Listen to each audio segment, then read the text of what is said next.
we had some times we had some guys in the backfield. We just got to finish the play, and that's really what it came down to. And you saw that last drive.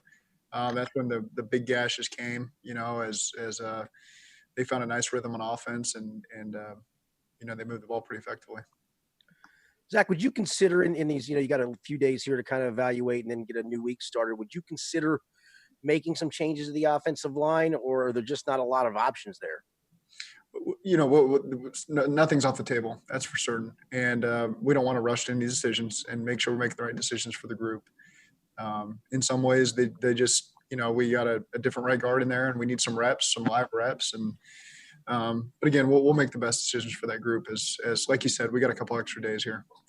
Coach, do you need to do anything different structurally to protect to make sure that you protect this guy? Well, 41 of our passes were in 2 minutes. We had 12 at the end of the first half. Wouldn't have called any runs there. We had no timeouts. Called 12 passes, went down there and kicked a field goal.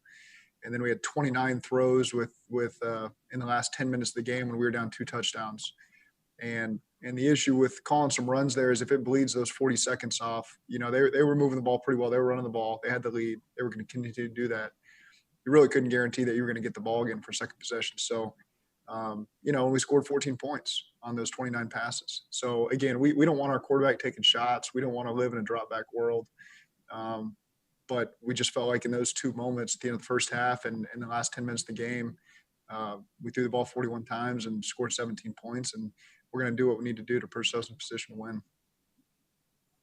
Zach, you've obviously been in both games. I mean, there are a couple plays here and there, but how do you make sure the feeling of here we go again doesn't creep into the players, into the locker room, into the psyche? Yeah. We got to use this mini bye as a way to put those 2 games behind us and start this thing over. We've defense played really good in the first game. Offense did some good things in the second game. We got to put it all together next week against Philly. Get a chance to get everybody healthy. That the depth coming back on the defensive line potentially could really help us. And so these are just some things we got to hit the reset button just to get ready to go for week 3. It's still a long season in front of us. There's no need to panic. All of our goals are still in front of us. We just got to do a better job of coming together and find a way to go win this game. You mentioned Zach, depth where on the is Gino? defensive. Go ahead, Tyler. You mentioned depth on the defensive line could really help you. Are you expecting Geno Atkins to come back in week 3 since you have a longer week? We'll see. I think there's a chance. I can't make that prediction, but we're still 10 days out from the game, and so we'll just continue to monitor him this week and see how it goes. Zach, after 2 games, when you're watching the run game on film, what's good, what's bad? We got to get more penetration up front, and there are some really good snaps that does show up. But when a team like that has the lead on you and they can just keep calling runs over and over and they wear down your depth a little bit, that's where the big runs come, and the tackling is the number one thing that shows up that we got to do a better job of. And so, again, that will continue to be a point of emphasis for us and continue to make improvements there. Is inconsistency in performance by players the biggest headache for a coach? I mean, the graph's up here 1 week, down here another. You get those highs and lows, those peaks and valleys that drive you crazy. I'm seeing some improved performances from some guys. And so it's not all bad. You walk off the field feeling really bad about it. Obviously, you watch the tape, and there are some things that are correctable that our guys will embrace and be willing to do, and just bounce back. And again, we missed some opportunities to gain a lead there early. They got the lead and grabbed hold of it quickly. We had a great goal line stop there in the third quarter. That was huge momentum change for us. And then, I just got to do a better job managing that situation and to where we can just at least punt the ball and, just trying to make a throw. It's not on him. He's trying to make a throw to an open receiver and gets hit and fumbles. And that's really on me just to put us in a better situation there to where we can at least punt it out of there and give our defense another chance to get a stop or hold them to a field goal and save 4 points. Instead, we put them right back on the field on the 1 yard line. And that's on me. That's not something we can do. What led to the decision to make Auden Tate inactive yesterday? It's a tough decision. Auden's, one of the biggest team players we got, and ultimately just the way it sorted out yesterday, he was inactive. That doesn't mean it's going to be him every week, that's for sure. But when you got 7 receivers and you got some injuries on defense, sometimes that's just the way it's going to shake out. But again, Auden continues to do everything right for us. That was not an easy decision to make. What do You you used a couple of timeouts with about 2 minutes left in the first half on defense, which allowed you to get 3 points at the end of the half. Dan Pitcher was kind of your point man for those kinds of things last year. Is that still the case? And how did you go about making that decision? Yeah, Troy Walters and Sam Francis are up in the press box, and they have that role. They do a great job. That doesn't mean Pitch doesn't give his input because he's ingrained in that world, but we've got a lot of good voices up there that I trust, and Troy Walters and Sam Francis are the main ones there.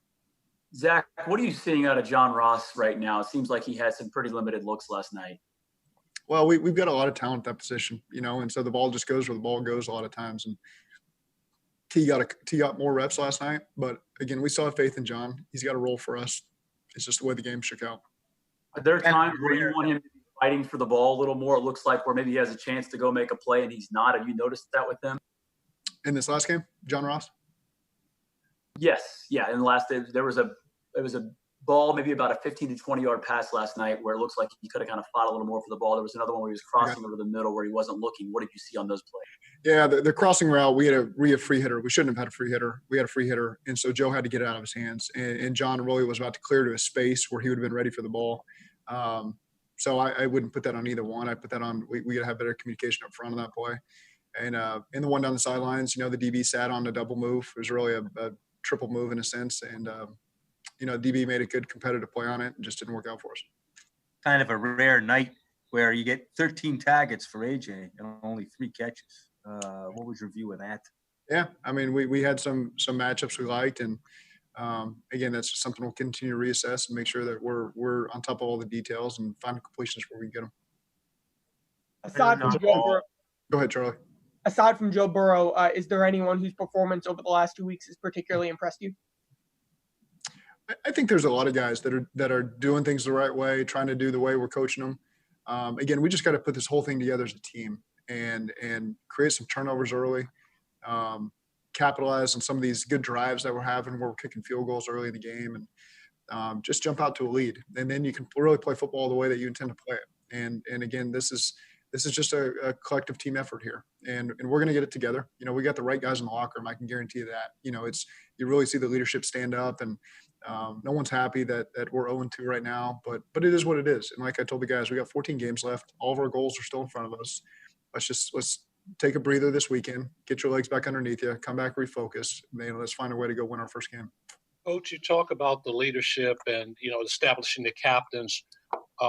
After the game, a lot of guys took this personal, as you would want guys to do, but the tone of the locker room after the game, was it what you expected with guys that want to take accountability for not playing as well as they'd like to? Yes.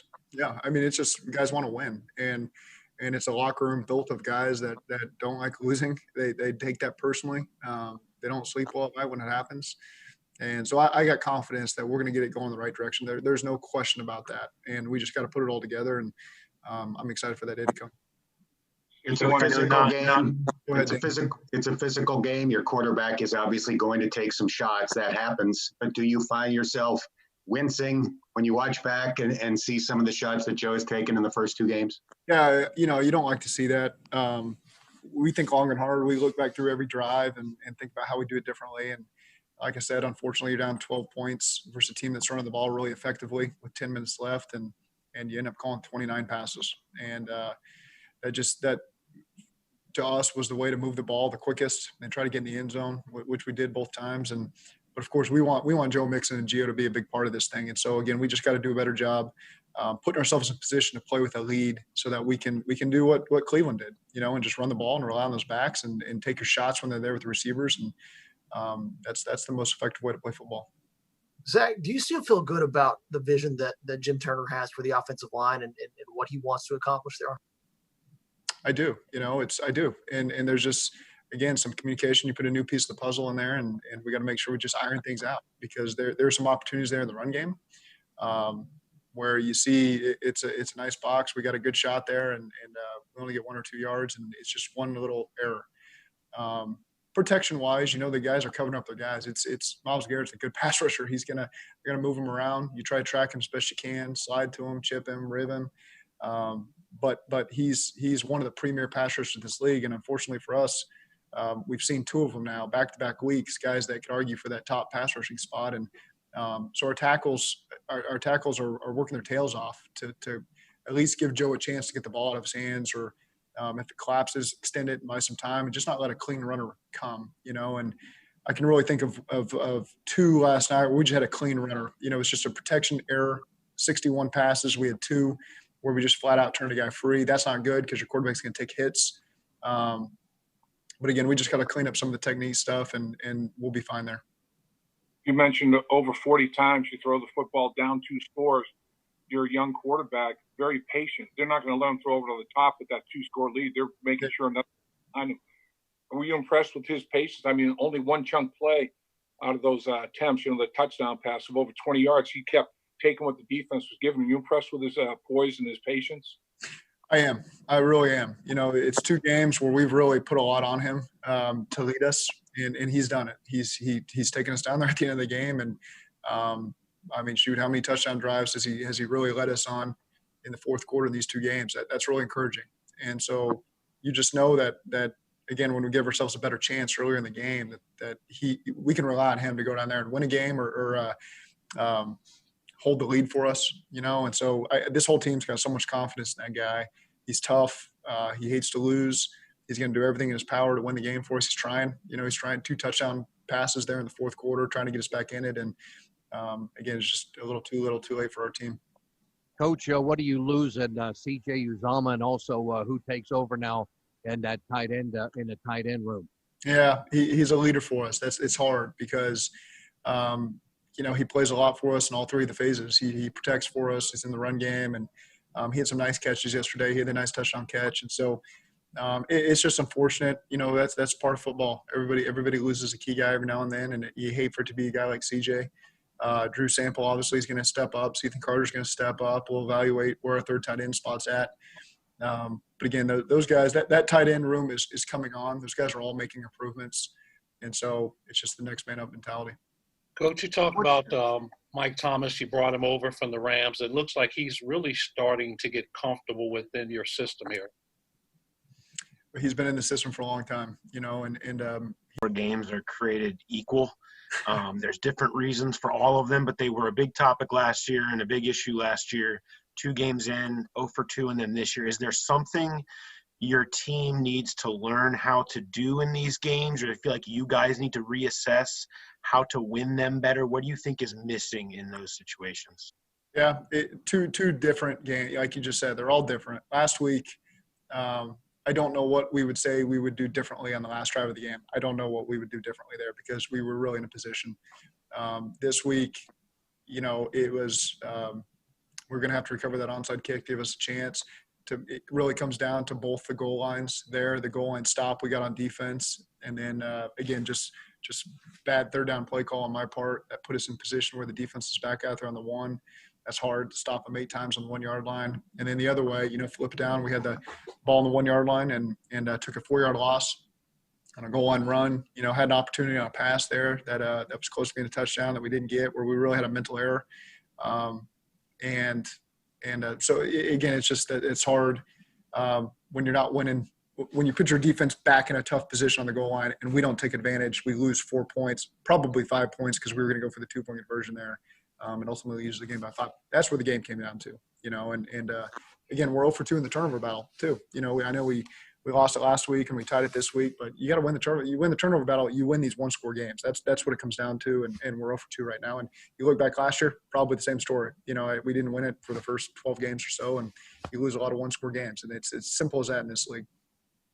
Coach, what could mentality or confidence thing with stuff like that, or is that maybe overblown? It's just more a matter of, like you said, maybe execution in certain situations. Well, they come in bunches. Once you start the turnover gauntlet there, and you start getting 1 ball out, and you start getting 1 tipped pick, and the defense really starts to feed off of that. And we just need to create that. We need to break that dam, and give guys the confidence that's going to happen. And you do see it in practice. The guys have done a really nice job in practice. Just got to carry over to the game. And on offense, we've had the 3 turnovers so far, the 2 fumbles, and the number 1 cause of fumbles in the NFL is quarterbacks in the pocket. And when he's getting set to throw the ball, that's a tough one. We just got to do a better job up front on that play. Tough call on C.J. Uzama on the offensive pass interference. Is there anything you could have done differently? What did you think of that call? That's what they called, you know. Guys, let's do 2 more for Coach, and then we'll get him out of here. Coach, have you been satisfied with the pass rush? I know it seems like the first week we saw the edge guys. Last night, not a lot in Baker's face. Yeah, we need to get back there. That's for sure. You know, we got to win those one-on-one battles on the edges. You know, it'll be good when we do get Gino and Mike back on the interior. That'll help as well with DJ in there. But again, we do need to get more pressure on the quarterback. And then when we get the opportunity in the backfield, we got to get him down. We got to make the play. And we had some plays in space there in the backfield where he eluded us. We got to do a much better job there finishing the plays and put pressure on him. And you get a guy like him, he's great at creating and extending, and he's pretty elusive in the pocket. But I would say that's a great point. It's we got to be better in that area. Is it concerning that you guys haven't been able to find a young guy to come out and step up? I mean, I feel like that's been a theme over the last couple of years, that some of these younger guys on the roster haven't been able to produce the pass rush that you would like. I don't care who it is. You know, it's somebody needs to step up and put a lot of pressure on the quarterback and keep collapsing the pocket. Don't give up on the play. Just keep collapsing the pocket so he can't stand back there all day. And you know, we got to continue to find ways to improve that. All right, Coach. Thanks for your time. Appreciate it. Thank you, guys. Thanks.